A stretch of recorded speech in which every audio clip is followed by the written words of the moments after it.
should they change the overtime rules? Is it overblown? Did they have a chance already? I mean, where do you guys fall? There's a bunch of arguments for this. I want to hear from you specifically first, and then I'll hear from you, Mark, and I'll tell you what I think. Yeah, so this might be, I don't know who agrees with me here. This might be kind of an unpopular take, but like it kind of just needs to stay the same, in my opinion.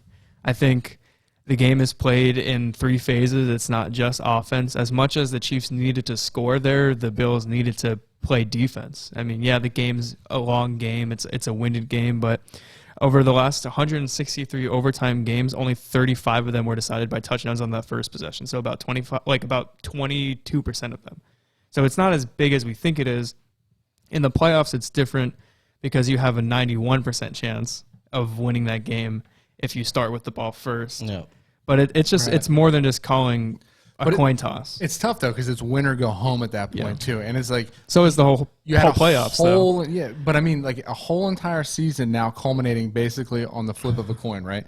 Especially if it's 91%. Yeah. Now I could argue this either way, but I feel that if we took the lengths of changing the overtime rules to just the first team that scores, which is literally just the flip of the coin, to well, if you kick a field goal, then the other team gets a chance to at least tie or beat you. If we took it that far, then why not have the same rule apply to a touchdown? You know, I think that momentum.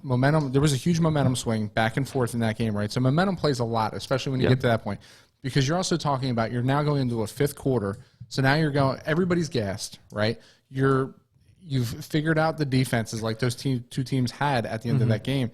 And to now risk that on a flip of a coin for a touchdown when we purposely changed the rule to take out that luck factor of the first team coming down and kicking a field goal. I think it's a little bit of a half-pregnant rule. What I'll say, and I'll kind of piggyback off what you're saying because I agree with you. I agree with you, too.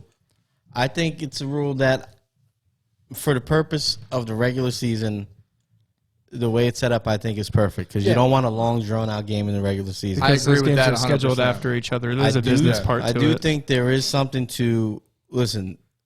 The defense is part of the game, absolutely. But that stat you said is telling because in the playoffs, you're dealing with the best of the best. That means you're going to have the best quarterbacks playing the game, and that defense is at a much. They're handicapped in that situation. You know, you're not playing, the bottom of the barrel when it comes to quarterbacks.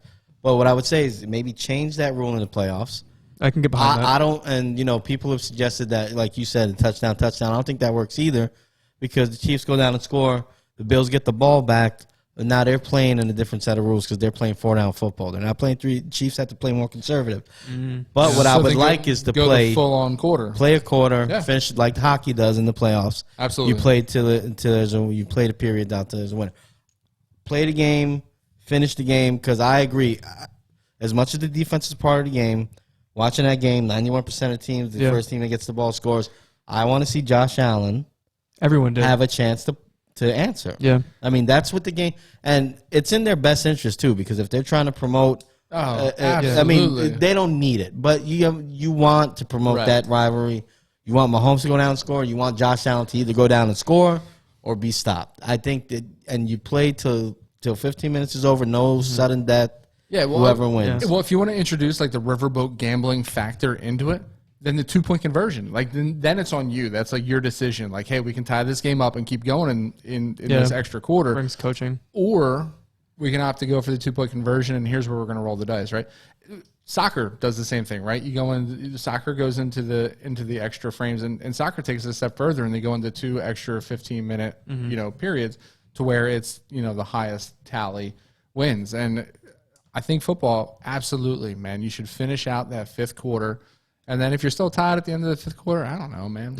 Maybe a fucking kickoff or something. That's when they need to bring it. And I'll say this. Well, like the point we're making is when you got basically turn it into a skills challenge. 2 of probably the top 4 quarterbacks in the league right now. You want them to finish with the ball. You want to see them get a chance, right? Yeah, they were saying that before the game started, or maybe at halftime, the commentators are like, whoever is probably going to have the ball last will win this game. And we've seen that happen a lot in the playoffs, especially.